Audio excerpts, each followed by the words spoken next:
Welcome to the Diabetes Podcast, where real stories meet real science, helping you take charge, not just take medicine. Today, we're continuing our lipids and diabetes series with a question that touches many families. What actually produces high cholesterol? And why does that answer matter in real life, not just on a lab sheet? We'll unpack what cholesterol really is, why your liver is the main driver, and how particles like LDL, HDL, VLDL, and especially ApoB shape risk. We'll connect the science to our own family stories and show how insulin resistance, fatty liver, visceral fat, stress, sleep, and food patterns quietly move risk in the wrong direction, often years before diabetes is diagnosed. We'll also clarify common misconceptions about dietary cholesterol and seed oils, explain why triglycerides and the triglyceride HDL ratio are early warning lights, and share the tools that work. If you've ever thought, my doctor keeps adding meds, I don't even feel different, or my cholesterol can't be that bad, this episode is for you. And me. Let's go. Hello and welcome to the Diabetes Podcast. I'm Richie. And I'm Amber. And Amber, today's topic is a continuation of our Lipids and Diabetes podcast. Today we are answering the question, what actually produces high cholesterol? And we're also talking about why that answer matters in real families just like ours. Yeah, cholesterol is usually on your lab report. It's done in your yearly checkup with your doctor, and it's really important to recognize that cholesterol is not just a lab number. And in what we're going to talk about today, it's a storyline braided through people that we love. 3 men shaped how we see cardiometabolic disease. My dad, who seemed untouchable in his strength and work ethic. Your dad, a self-employed powerhouse and father to 7 kids, who was always up on a ladder trying to fix something. And towards the end, always falling off a ladder. Yeah, and we'll talk about that. And my papa, a retiree who lived for golf and grandkids. That was it. And I mentioned these 3 men in our lives, and note also that 4 out of 6 of our fathers and grandfathers combined died from cardiovascular events linked to metabolic dysfunction. All different presentations, but the same family thread between you and me. So today isn't about blame. It's about understanding the warnings before they whisper past you. So if you are listening and have ever thought, my doctor keeps adding meds, or I don't even feel different, or my cholesterol can't be that bad, then this episode is for you. And I think furthermore, this episode is also for me. You know, the cholesterol numbers have been kind of a pretty consistent story since really, I think like my early 30s is when I first became kind of aware of it, and have made some progress in some areas, but certainly not where I need to be. There's still some work to be done. So Amber, help us out. What can we do? What is high cholesterol, and why does that even matter? All right. I'm going to talk about what cholesterol is, and then, of course, what high would be or what would be out of range. And so let's start with the beginning, the foundation. I think a lot of people have been told about cholesterol without ever really, very much like you, without ever really understanding what it is. So here's the truth. Cholesterol is essential to life. Your body absolutely needs it. It uses cholesterol to make hormones, vitamin D, bile acids that are important in helping with food digestion, and the membranes that hold every single cell in your body together. Without cholesterol, you couldn't survive. And here's the first big misconception I want to clear up right away. And that is that somewhere between 70 to 80% of the cholesterol in your blood was made by your liver. It wasn't cholesterol that you ate from food, like shrimp and eggs, as an example. They had a bad reputation decades ago, and that really was never supported by strong science, other than they recognized that the food had cholesterol in it. But really, your liver is running the show. And what does matter is how cholesterol gets transported through your body. See, as we talked on the lipid episode, cholesterol can't just float freely in your blood. It's a fatty substance, and blood is mostly water. They don't mix. So your body packages cholesterol into little carriers called lipoproteins. So think of them like delivery boats moving cholesterol around to where it needs to go. And you've probably heard of the main ones, Richie, and those of you listening, LDL, the ones that people call the bad cholesterol, delivers cholesterol out to your tissues. And tissues is just a collection of cells. Organs are a collection of tissues. And HDL, the good cholesterol, the good one, that's the good one, picks up excess cholesterol and brings it back to the liver. And then there's VLDL, which is very low density lipoprotein, which mainly carries triglycerides. But here's what most people don't know, and what I wish that more doctors explained. What matters most isn't just how much cholesterol is in these boats, it's about how many boats there are. If I may, you brought up this boats concept in the last episode. And I'm still kind of sort of trying to wrap my head around it. So I think I understand. I'm gonna try and regurgitate this back to you, and you'd let me know if I'm correct. Okay? You know I will. Yes, I do. So LDL, as long as we're using the boats analogy, is kind of like the big ships with a bunch of like shipping containers on them. They're the ones that are moving cholesterol to and from around in your bloodstream. They're moving it out away from the liver. Yep.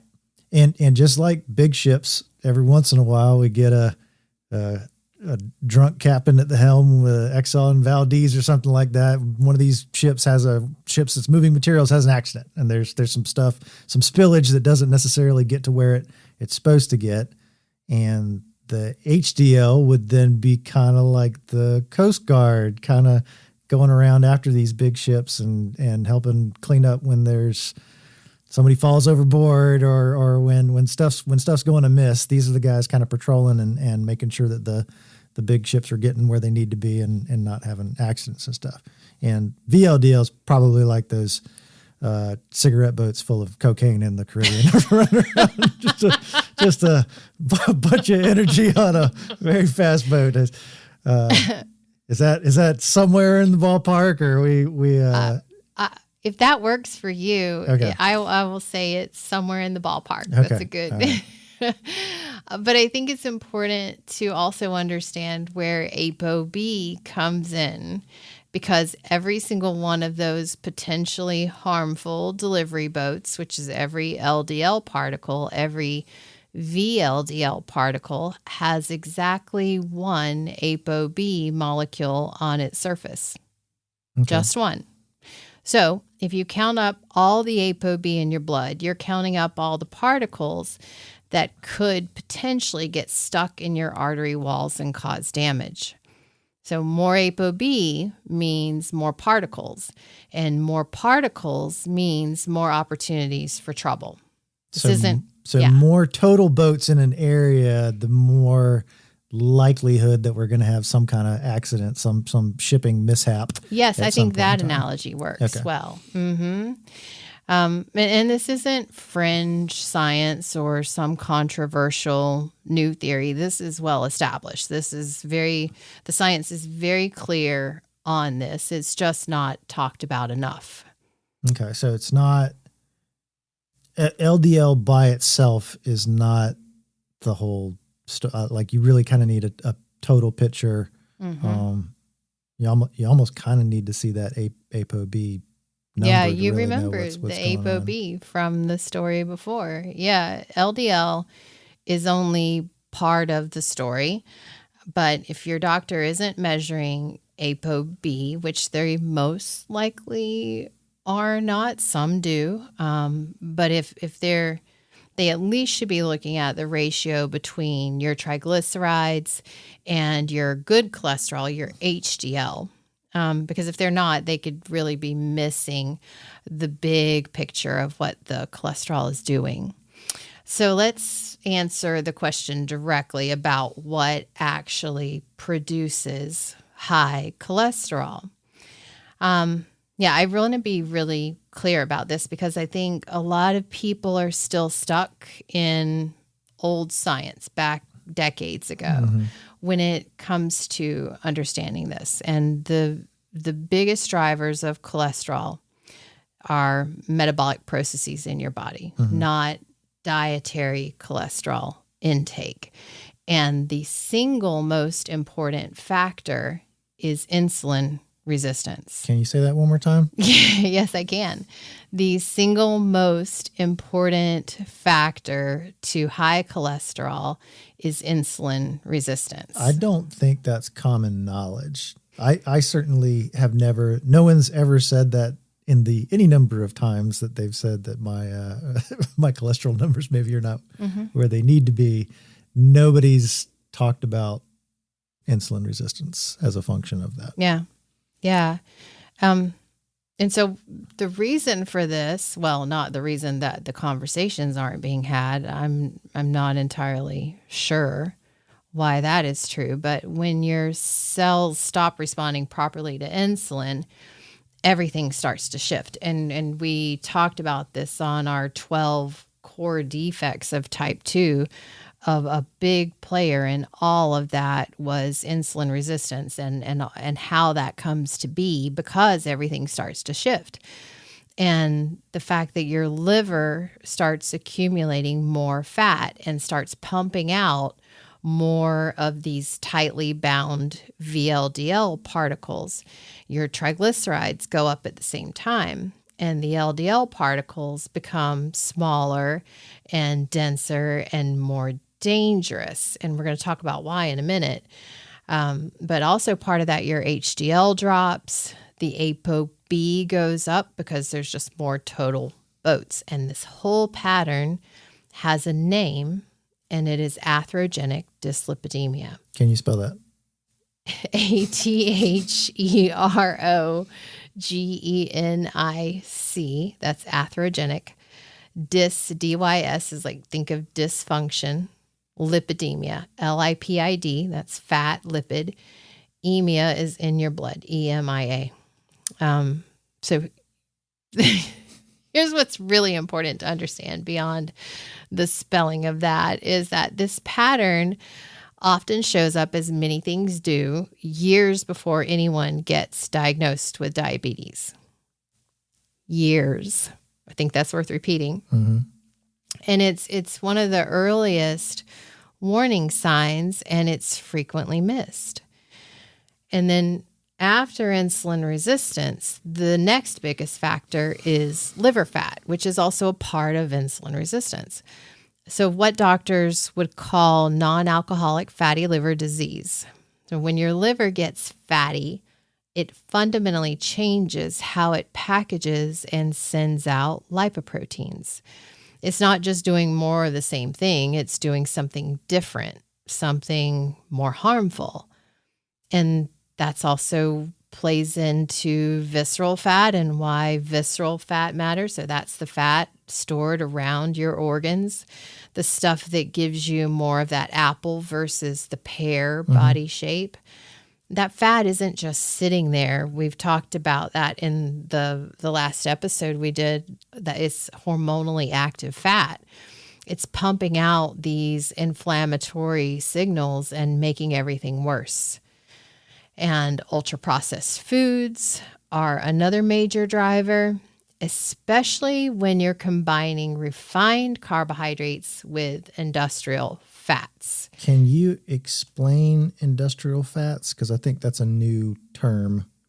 Yes. So these are fats. When we talked about the highly processed foods episode, we talked about highly processed foods being foods that are not able to be recreated from common ingredients in your kitchen. So keeping that in mind, industrial fats are extracted, refined, modified, or restructured through high heat, chemical solvents, hydrogenation, and interesterification, or repeated reuse, which results in fat structures that differ from their original food matrix. And they also behave differently because they behave differently in the body. Okay. So it's that combination, again, of the refined carbohydrates with the industrial fats that is really problematic for metabolic health. So when I hear that combination, refined carbohydrates and industrial fats, I mean, that's just fast food. Well, it's not just fast food. No, I mean, like, but if you were to put a big kind of bubble under most of the fast food solutions or available fast food out there, I've got some kind of fryers in the back, and all of my bread is certainly of a highly processed nature. Right, you're not going to get your 100% whole wheat hamburger bun at McDonald's. Okay. I'm sorry, McDonald's. I keep calling them out, but they're one of the bigger ones, so it's fair. Mm-hmm. So on to genetics. These matter absolutely, but true genetic high cholesterol, which we call familial hypercholesterolemia, is far less common than social media would have you believe. Your friends and family, things that you kind of hear. I mean, it's real and it's serious when it happens, but most people with high cholesterol do not have familial hypercholesterolemia. What else? Let's see. Aging and hormonal changes. So women often see their numbers shift significantly after menopause. And it's thought that this is due to the estrogen changes, which have women store more fat viscerally or around the internal organs. And so if you don't have excess fat, you won't be storing it in your visceral area. Sedentary behavior, sleep deprivation, chronic stress. And so I want to pause on that one for a moment because we're going to come back to it later in this episode and talk about stress a little more, because chronic stress does real measurable things to your cardiovascular system. It's not just something made up in your head. And then also smoking and vaping round out the list, because all of these are drivers. Okay. So the stuff, and I think I've seen several cycles of it within my life that, even I have been aware of, your eggs, your butter, dairy, seed oil. I guess the most recent one is kind of the seed oil and beef tallow stuff. That's not really the major driver of high cholesterol in the body. No, so what does not cause high cholesterol for most people would be eggs, shrimp, modest amounts of saturated fat. I'm going to ask you to define modest amounts of saturated fat. So the American Heart Association recommends 6% or less of your calories from saturated fat. So if you were on a 2,000 calorie diet, that might look somewhere in the realm of 10 to 13 grams of saturated fat a day. That's per day. Per day. Per day. Okay. So speaking of seed oils, since you brought it up, I think some of the seed oil stuff that gets brought up to a lesser degree, because I don't think anyone's ever very eloquent about the why, because I don't think some of the social media influencers that bring this up really understand the why. But seed oils could be more inflammatory when heated over and over and over again, as you would do in a deep fat fryer at a fast food restaurant. So the answer, I can tell you what the answer is not, and that would be beef tallow in the fryer. So the benefit is that beef tallow would indeed produce less inflammatory, like less reactive oxidized species, less free radicals. But what it would not do is reduce the saturated fat. It would not reduce the number of lipoprotein boats overall, because somebody who is eating that is getting the refined grain piece mixed with the industrial. So it's slightly less inflammatory, but still fried food is still fried food and is never going to be a recommended. Yes. And when we were kind of having our pre-discussion about what we were going to talk about in this episode and where we were going to go, we looked up Steak and Shake beef tallow fries, and they happen to be like 9, the 8 or 9 small fries. Yeah, were it depends 9, on small or large. I think the large were at or not the large, the regular were at 11 grams of saturated fat. But even that 11 by itself, I mean that's pretty much in your that's in the 11 to 13 allowance. So and then you add a cheese. Let's add a cheese steak burger on top of that, and you're adding another 10 or 11. Yeah. So that's 20 to 22 grams. So the takeaway, and not just 13. For Steak and Shake, I think, but for every restaurant is, you can't, it's almost an either or situation. The fries is your entire daily allowance of saturated fat, or the burger is your entire daily allowance of saturated fat. And either of them is still your entire daily allowance, which means you would need to be like almost immaculate for the rest of the day, which isn't going to happen. And if you have them both together, you just doubled it. So, I mean, it really is, from a saturated fat standpoint, it's going to be very tough to partake in kind of the burger joints as normal and expect to regularly, I should say, and expect not to have some negative effects on your cholesterol numbers. Yeah. Yep. And seed oils are not the villain that they're made out to be, because they are higher in monounsaturated and polyunsaturated fats, which could increase your HDL, which is the good fats. So while we're clearing up misconceptions, let me mention something you might see in the supplement aisle. This was really big in the mid 90s, but it's still there, and that's the phytosterols. These are plant compounds that compete with cholesterol for absorption in your gut. And they can lower LDL cholesterol, the bad, modestly, maybe like 10 to 15%. But here's the kicker.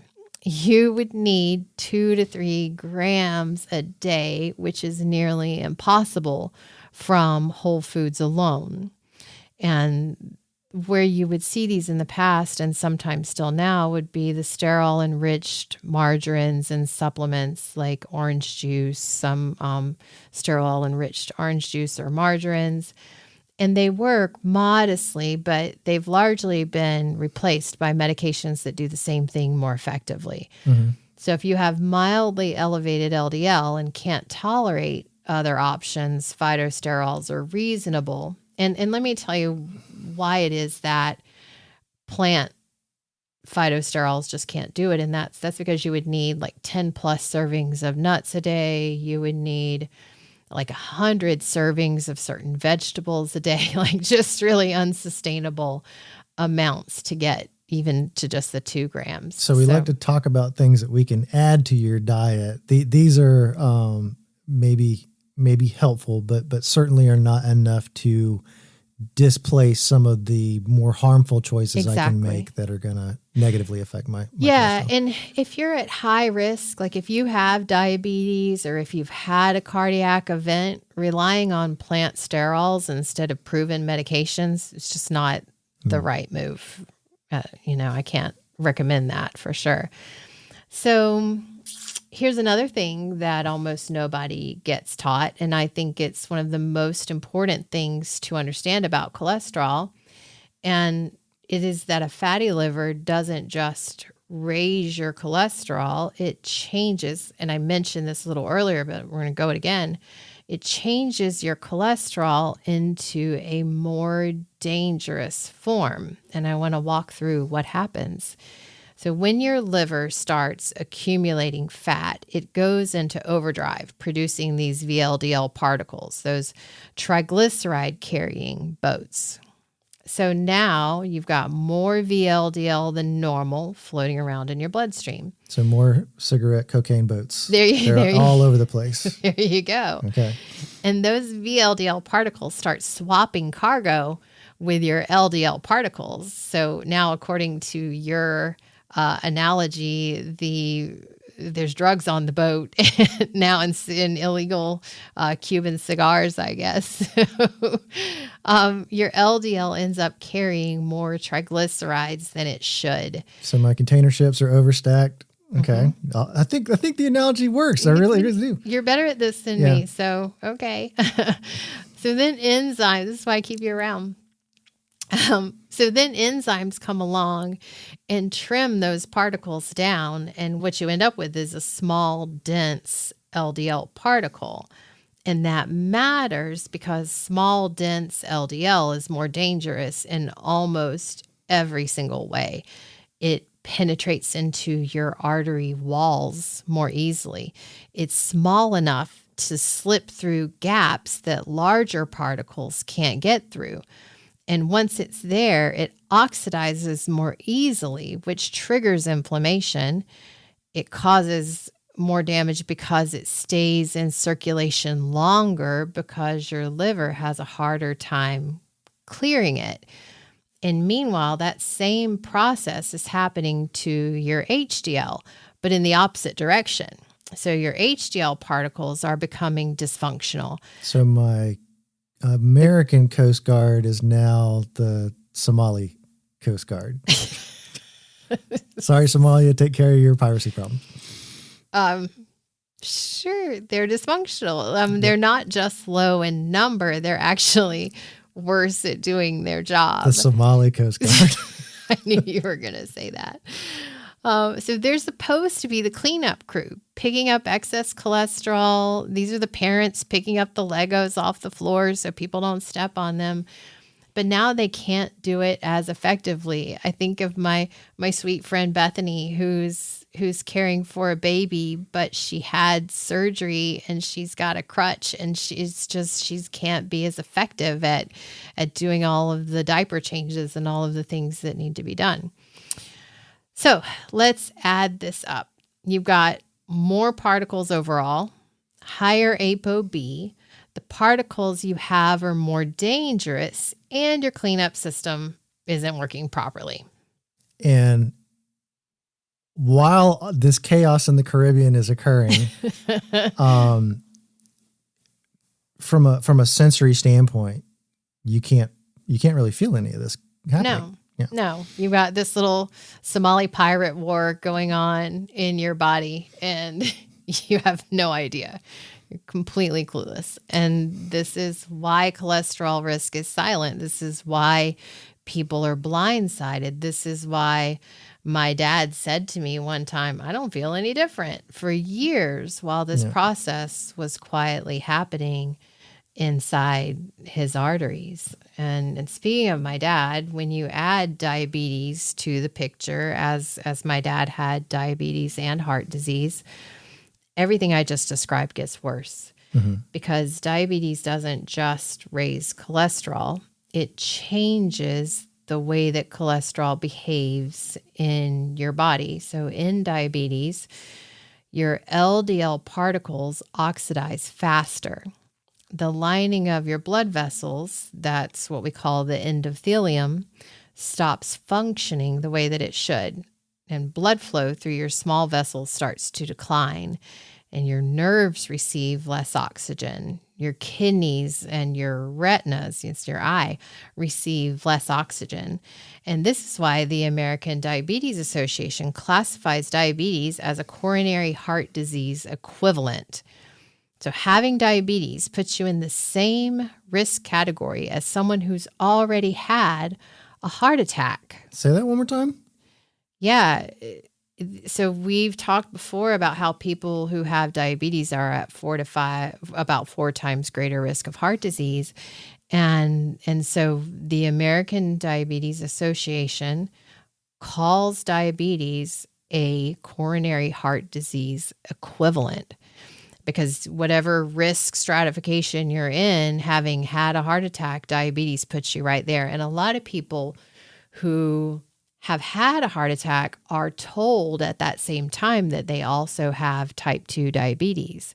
So it's not unheard of that someone will have a heart attack and on top of the blow of that, they find out that they have diabetes, because they're a little more rigorous in the testing at that point, because they see how interconnected these things are. And it's not an exaggeration or a scare tactic. It's just what the data shows in terms of risk stratification. So if diabetes, having diabetes is the equivalent of having an existing heart attack, why isn't it like treated more aggressively, I guess is what I'm trying to get at. Because it seems to be when you have a heart attack, it's all hands on deck. And I can tell you personally from my experience, everybody gathers around real quick and you get more advice and more attention than you ever thought you could certainly want.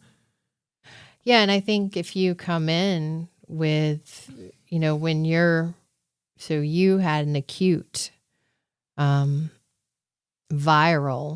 myocarditis, and that was the source of yours. And I think that when the enzyme, the troponin levels, when things get crazy like they did with you, people pay attention, but it's not always so acute. It's not always so in your face urgent. And that's why I wanted to talk about your dad, my grandfather, because with all of them, life went on, and it wasn't like you do this, and it's fixed. And so,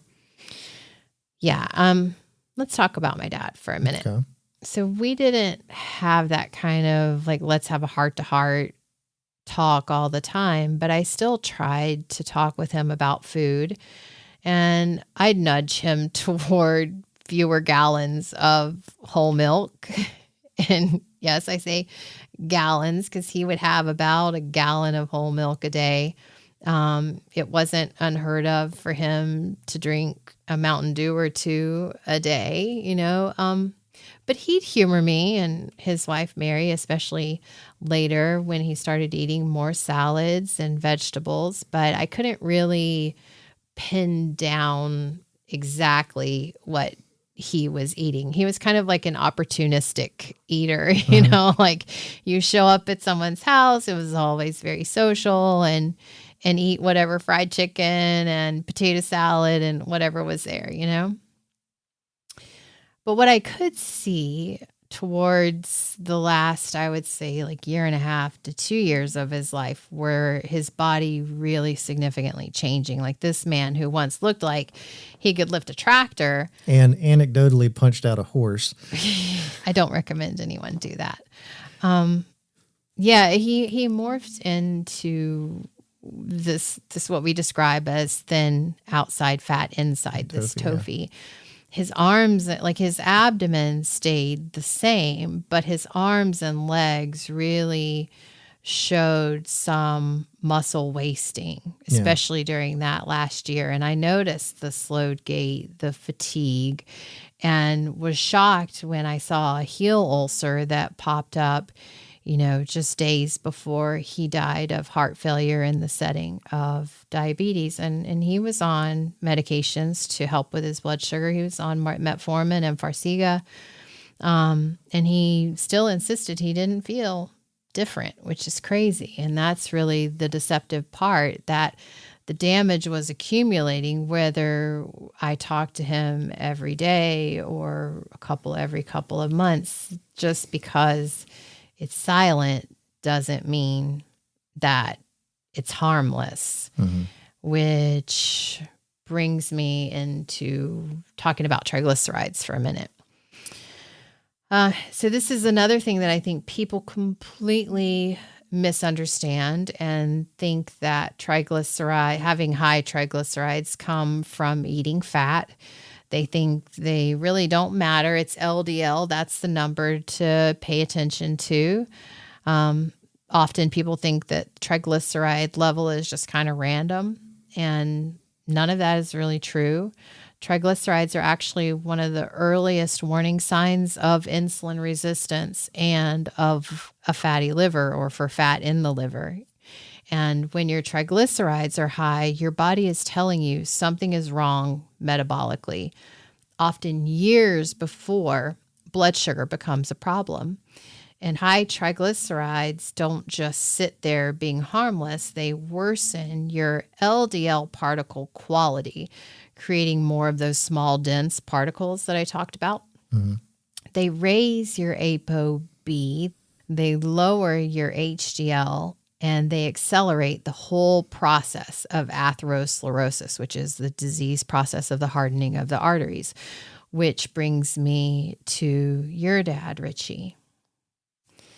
And I would say at least 7+ years before your dad passed, his HDL was 16. 16 is a really low number for HDL. So to put that in perspective, healthy HDL is usually above 40 for men, ideally higher. And an HDL of 16 is not some quirky thing. Like, it is a flashing red check engine warning light. And I think what's important to know about your dad is that he would do whatever it took for family. He and your mom raised 7 children while he provided financial support through various income streams. And being self-employed meant healthcare was always complicated, right? The VA, because he was a veteran, of course, helped with some things, but consistent, comprehensive metabolic care just, in my opinion, wasn't happening. His diet was not unlike my dad's diet, where it was very typical for where and how he grew up. Biscuits and gravy especially, bacon, red meat, pulled pork, barbecue, restaurant food. And I would have you not speak ill of the pulled pork. Coming from South Carolina, that's a bit of a cultural assault, and I'm just going to ask you to roll that back. Merely a cautionary tale, my love. So like my dad, your dad had this just steel spine strength that all you and your brothers looked up to. He could outwork younger guys well into his 60s, climbing ladders for jobs. He always had some job going on. But I remember being small and thinking, like, one day I'm going to be stronger than my dad, and I kept waiting for it to happen. You kept waiting on that day to come. Yeah, I mean, well into my 30s, I'm like any day now. Yeah, it's going to happen one of these days. It just never did. Yeah, he was a tough dude. I get that for sure. But what I remember is in the last year of his life, there was a bit of a change. Like, he fell from ladders, fell down a couple of times. And, this is a man who'd been climbing ladders his whole life. And when someone like that starts falling, it's not a one-off kind of thing. It's usually a sign that something's wrong with balance, blood pressure regulation, or blood flow to the brain. And then your aunt, his sister, got sick. He was there for her constantly, the way he'd always shown up for everyone. And I remember your mom was at our house when we learned that he'd fallen in her hospital room, slipped and hit his head on the sink. But it was just kind of brushed off as sleep deprivation. Yeah. And then his sister died, and several months after that, so did he. And the autopsy report said it was a widowmaker heart attack, a massive blockage in the left anterior descending artery. And I think we all, especially those who were in, local to him at the time, noticed how much stress he was under. Yeah, I think that, his sister was his little sister. Yeah. And at that point in time, he was kind of the last of his generation. He'd buried his dad and his brother and his mom and his little sister. And I think that was very just a stressful. lot. Yeah. Yeah. Very stressful.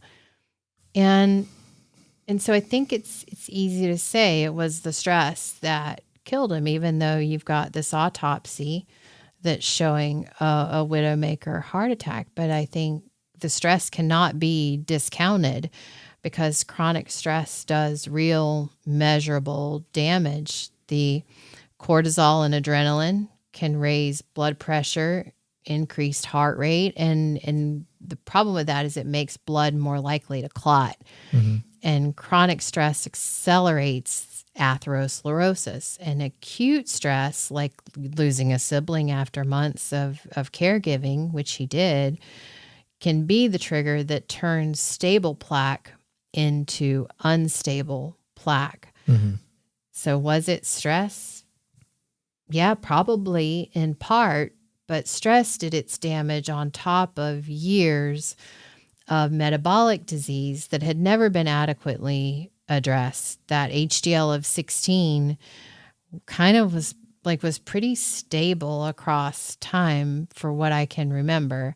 Yeah, if your Coast Guard is understaffed, you can expect to have a lot more problems. It was like the falls, the grief he was experiencing, and caregiving is a heavy burden, and they were just signals layered on top of these metabolic red flags. And what I find most interesting is that he had been given a clean bill of health weeks before he was gone. And that's the most shocking, kind of the hardest thing to reconcile during that time. I remember was clean bill of health, but we don't have him with us in this realm anymore. Yeah, but and this is not an assault on the VA. In my experience, it's entirely staffed with very nice, under-resourced individuals. Unless, I get the feeling that there's very much, even at the provider level, that there's very much an awareness of, how much, effort and resources they can apply to a single person, and the thresholds to do. I mean, truthfully, I hate to say it, but if there's an argument against socialized medicine in the United States, it's probably the VA. It is, again, great in concept, leaves a lot of room for improvement in how it actually gets rolled out, because it kind of gets to be, and we've when we talked to Dr. Kundal, it was kind of this the same conversation.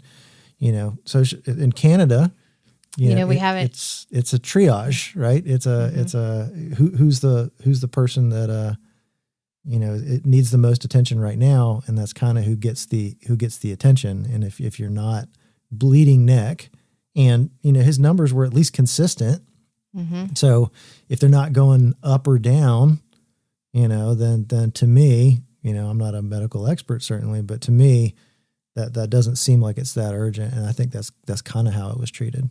Yeah, I think that. I don't think anybody was ever saying, yeah, you got 16, you're good to go. I think it probably was, well, it's not 12 now, or it's not going the worst direction, or your total numbers haven't skyrocketed. It's consistent. Yeah. And typically the way that our healthcare system works, and very much the way that it falls short, is status quo. Like it's not a bleeding neck problem today. And I have 10 other people of the 28 that I saw today that are worse off than you, or, Right. And you're stable. You're not sitting here clutching your chest, and I think a clean bill of health, as we might define it, it doesn't really mean that your arteries are healthy. It means I have no nothing, reason to not let you leave the hospital right now because you're in imminent danger of dying. Yeah. Yes, it means that nothing alarming showed up on the tests that were ordered, because your routine checkup, they're usually looking at like, how's your blood pressure? What are the ABCs? That's your A1C, your blood pressure, your cholesterol. That's what they're looking at. If you have chest pain right now, what they're not measuring well is atherosclerosis. They're not able to really look at that plaque. I won't say they're not able. They're not really looking at that plaque that's been building quietly for years. It's kind of assumptive that everybody has some degree of plaque for the most part. And the kind of plaque that causes a widowmaker heart attack is often not a big blockage that's going to show up on routine tests. It's soft, inflamed, lipid-rich plaque that doesn't cause symptoms until it ruptures suddenly and triggers a clot. And some people can have acceptable LDL numbers, have a normal resting electrocardiogram, feel mostly fine at rest, and still have extremely dangerous coronary disease. And it's not rare at all for someone to present that way. It's quite common. So like with your dad, there were warning signs for a long time, that HDL of 16 being the biggest one. And I remember him saying that part of the reason he went was he was having some shortness of breath just walking down across the short hallway in your house. And he was concerned that like, I shouldn't be short of breath for this. But I wasn't privy to the repeated falls that your brother Ellison knew about. And I don't think any of us really understood the escalating stress that he was under. Because I think it's common to minimize these, like, oh, it's just aging or stress or deconditioning, rather than recognizing it as a red flag for cardiovascular disease. So when the doctor said everything looks good, what they meant was, as you said, like, we don't see anything obvious with the limited tools that we use. And that, I think it's important to understand that disease didn't appear overnight. The heart attack wasn't sudden in origin, but it was very sudden with its timing. So I have low HDL. It's no longer 16. No, thank goodness. I think it's closer to 30, but it's still not 40. It's not 40 plus, right? And your triglyceride HDL ratio is not ideal. It's less than ideal, and suggests much less than ideal. Yeah. But it's a signal. It's not a sentence. It is a signal that something needs to change, that attention needs to be paid to it, but I think that's normal. It's a tragedy when the signals get ignored, or when the medical system in the United States isn't really catching up and catching all of these things. But we've come a long way. It still has a lot of room for improvement, but we've come a long way. I think I would like to see more progress being made in the prevention side, but a whole lot of progress has been made on the scaffolding side of things. Side, right. So I want to spend some time on medications because I know this is where a lot of people can get stuck, especially people with diabetes. They're told they need a statin because of that equivalency to having a heart attack. Oftentimes, people with diabetes are often offered statin therapy.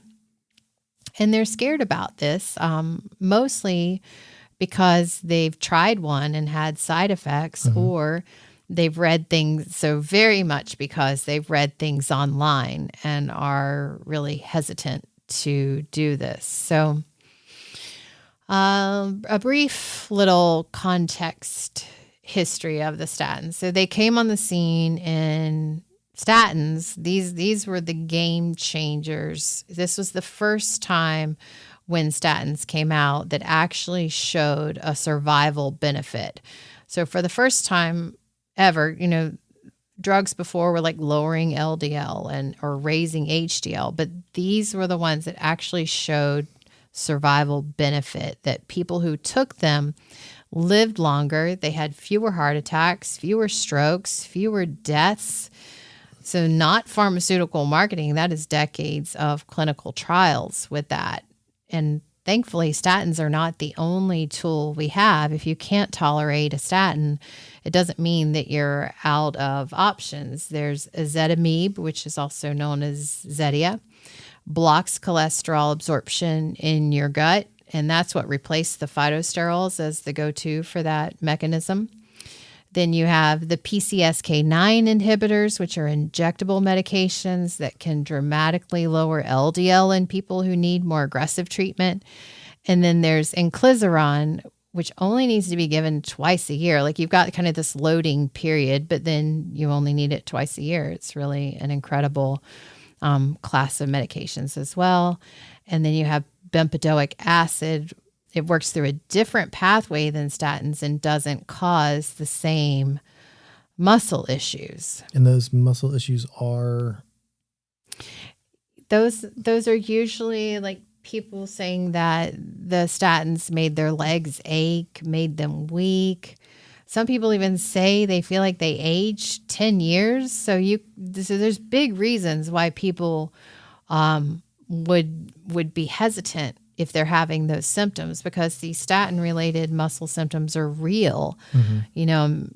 That's people's really lived experience. But the why behind those muscle symptoms is more complicated than most people realize. So some of it seems to be related to how your muscle cells produce energy.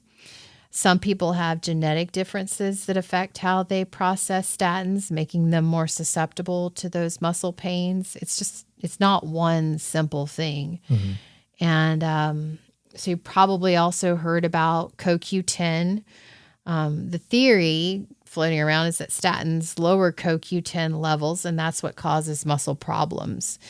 And statins do lower blood levels of CoQ10. That part is true.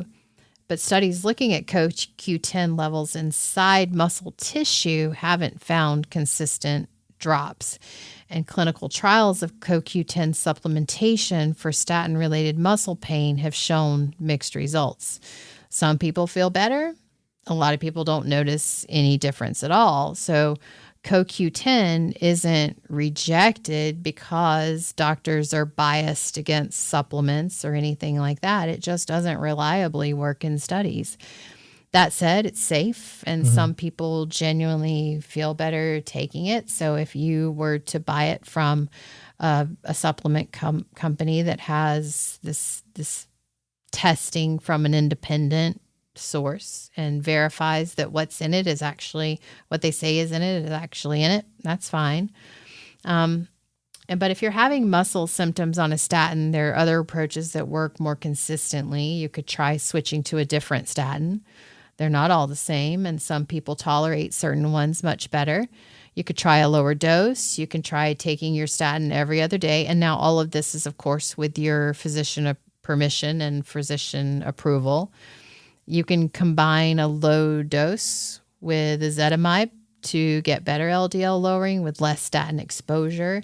You can try bempedoic acid. You can try a PCSK9 inhibitor. Like, there are options so that giving up entirely doesn't have to be one of the options. So, I think my physician had mentioned if my numbers aren't looking better by my next checkup, that statins are probably something that's going to be in my future. I think it's good to know that, should I experience some of that, it's not just, right. We tried this one thing and it doesn't work. So too bad. Yeah. That's not the case. And it shouldn't, the conversation when you go back, if those numbers are not improved, the conversation should not be statins or no statins. It should be what combination of tools gets your risk as low as possible that you can actually tolerate, that doesn't decrease your quality of life, beyond what it's worth to prolong your life. So I want to come back to my papa for a minute, weaving the stories of my dad and your dad and my papa in. I want to talk about the fact that he finally made it to retirement after decades of postal work. So he was in his grandpa era, as they would say these days, and would golf whenever he wanted. He was an avid golfer and out on the golf course as much as he could manage to be out there, as much as weather would cooperate with that. Always wanted to spend time with family, enjoying the life that he rightly felt that he had earned. Mm-hmm. And then one day he went to the emergency room with pain in his side, what we call flank pain. They gave him Tylenol. They sent him home. He died within the day. And I bring that up to say that flank pain isn't always what it seems. Can you specifically kind of spell out where flank pain is? Yeah, it's just on your side, kind of by where your kidneys can be. And so, like for my grandfather, he had a history of gout. I'm not sure if he had ever had a kidney stone, but that could kind of present the same way as a kidney stone. But it could also be referred pain from the heart. It could be vascular ischemia. It could be an aneurysm. And cardiovascular disease doesn't always look like the Sanford and Sons, I'm coming to meet you. Yeah. It's the big one, Elizabeth. This big one, Elizabeth. Yeah. There we go. The big one, Elizabeth. It doesn't always look like the heart attack in Hollywood, the guy clutching his chest and collapsing. Sometimes it's pain in your back, your shoulder, your jaw. And in fact, when I remember I was 2 minutes from the house and you told me that you had pain in your jaw radiating to your arm, I was like, that's it. Call 911. We went directly to I think we drove, but we went directly to the emergency room. And you were having, an acute attack. So sometimes it's just feeling unusually tired or short of breath or like something's not right. It whispers. And if we don't understand cholesterol and metabolic health, if we don't know what to listen for, it's very easy that we miss the whispers. My papa missed them. The ER staff missed them. And by the time anyone ever realized what was happening, it was too late. So I don't want to end this episode in a dark place, because the truth is you are not powerless against this. This is the number one killer in the United States, but you are not powerless. Everything I've described, the insulin resistance, the liver fat, the dangerous LDL particles, the declining HDL function, these are not your destiny. They are processes.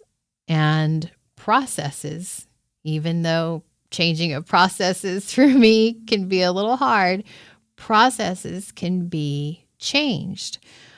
So what actually works? What can you do now that you've listened to this podcast and you're like, okay, Amber, what is it? What do I do? Fiber. Thank God. We have not mentioned beans once this entire episode. I knew it was just a matter of time. It's coming. I'm getting 25 to 50 grams of fiber a day makes a meaningful difference for your gut, for your blood sugar, for your cholesterol, all the ways that I think every single podcast that's not been an interview, every single podcast up to this point, we have mentioned fiber just about. Movement, both aerobic exercise, that's getting your heart rate up to a level that would put you in the aerobic category for your age, and resistant, so for 15 minutes at least, and resistance training matter. You don't have to become a gym rat, but you do have to move your body regularly. And by regularly, you mean almost every day. Almost every day. Okay. Yes.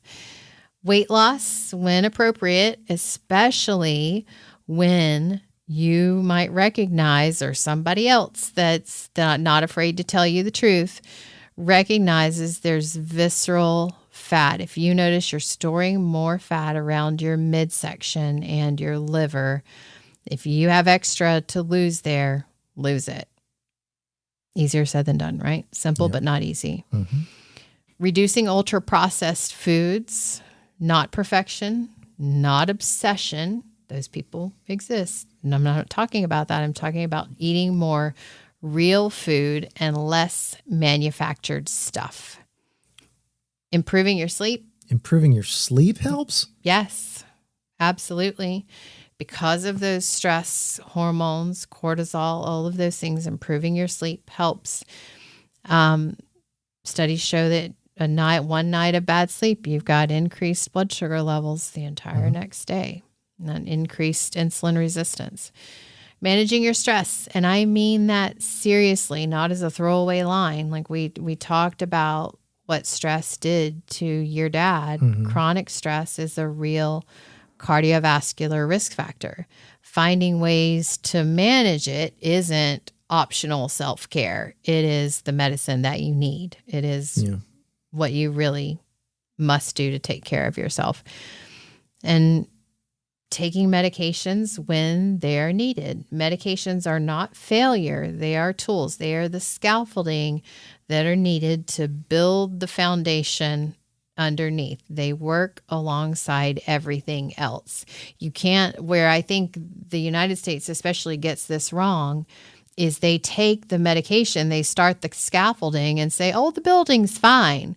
No, you have to build on the foundation. It's important that the foundation gets built up, the building gets worked on while the scaffolding is there, because eventually the scaffolding is going to fall victim to the elements. It's not going to make it.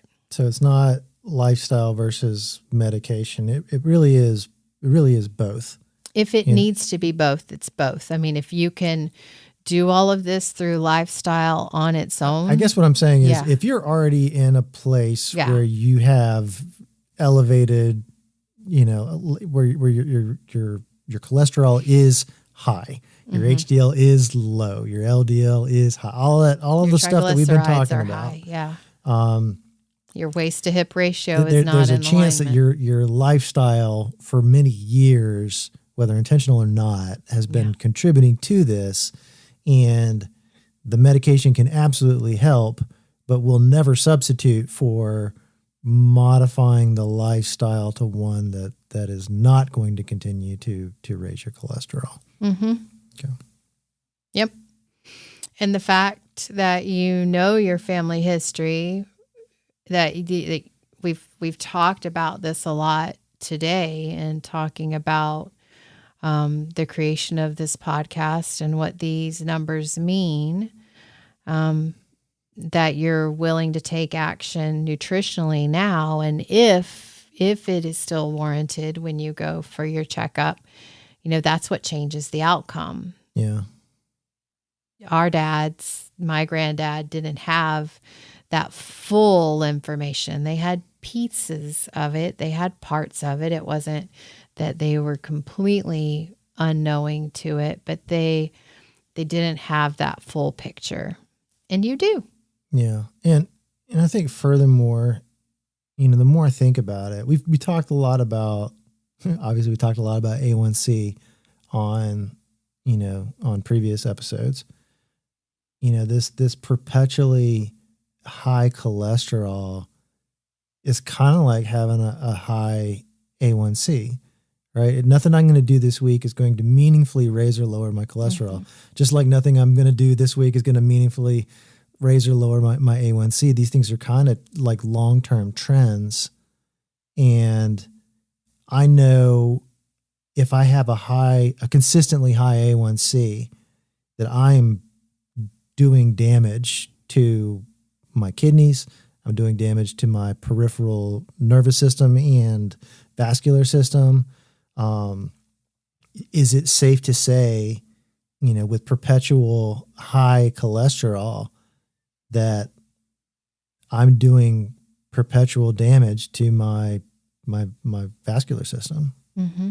I think that's safe to say, but I think it's also safe to say that you can heal that damage. You have HDL. Your body is constantly trying to repair these things. It's just it's like a constant push-pull, positive, negative relationship, and so we need to have the positive more than the negative in that. And I became a dietitian because of my dad and my grandfather, and got into diabetes care because I saw how much nutrition could impact blood sugar levels. And unfortunately, the conversations that we had back then were, yes, be a scientist and give me a pill I can take, was my dad. And even then I questioned what kind of impact I could have in his life. And, we didn't understand what we do now and couldn't connect the dots between cholesterol numbers and silent damage and eventual catastrophe. But you listening, and you, Richie, we have these conversations now. Cholesterol is not a moral failure, nor is diabetes a character flaw. High triglycerides doesn't mean you've been bad. Cardiometabolic disease is a process. It's a process that happens in bodies and not a judgment that happens to people. And as I said before, processes can change. Yeah. Okay. I have some homework to do. Fiber. I'm here to help. Yeah. I think you've done a great job with fiber, but it's been inconsistent. Inconsistency is key. Isn't it though? Yes. Go figure. Yep. Well, I got some homework to do. I think the takeaway on this one is, again, just like those blood sugar numbers, do something about them. Don't expect that it's going to get better doing the same things. If that makes sense. Yeah, understand that you're not going to necessarily feel this. Yeah. The change to change these numbers is going to require doing something different consistently for a long time. But the consequence of not adopting those new behaviors, of not really drilling down and seeing meaningful progress in those numbers is, in the case of, both my dad, my grandfather, your dad, your grandfather, it's kind of premature death. And I think, I would rather be around longer in a state of good health than the alternative. We had this conversation yesterday, you and I, that, that's the way he would have, you're with your dad, that's the way he would have wanted to go, just sudden and without pain, just gone. Not being stuck in a hospital. Yeah. Yep. And while that part is true, he also never met 3 of his living grandchildren now, and there are more on the way. 2 on the way, right? At least 2 more on the way. And I think that that's something that he definitely probably would rather have been around for, given the choice. And also, I don't think that he cares, because I believe he's in a better place and at peace now. But I think that there's definitely your siblings who would have appreciated him being around for their children, for sure, having their grandfather. So thank you for coming to share in this very intimate discussion with us. And we hope that it has had an impact, not to scare you, not to make you sad or feel anything other than motivated for change. Yeah. Thank you for tuning in to the Diabetes Podcast, and we will talk to you again next week. Thanks for listening to the Diabetes Podcast. Today we learned that cholesterol isn't just a number. It's a story about particle count and behavior, with ApoB as a key risk marker. Insulin resistance and liver fat are primary drivers of atherogenic dyslipidemia long before blood sugar flags a problem. Triglycerides and a low HDL aren't quirks, they're early, actionable signals. Stress, sleep, and ultra-processed foods quietly amplify risk, while fiber, movement, weight loss when appropriate, and better sleep meaningfully move it back down. Medications aren't failure, they're scaffolding. When combined with lifestyle changes, they save lives. If you enjoyed this episode, please take the time to give it a like and leave a review. This really helps to promote and sustain this free podcast and to get the word out to the millions of people worldwide that are struggling with type 2 and prediabetes, letting them know that remission is possible if you take action today. And if you have additional questions and need additional support, or would like to check in on my own cholesterol progress, reach out to us at support@empowereddiabetes.com. Until next time, take courage.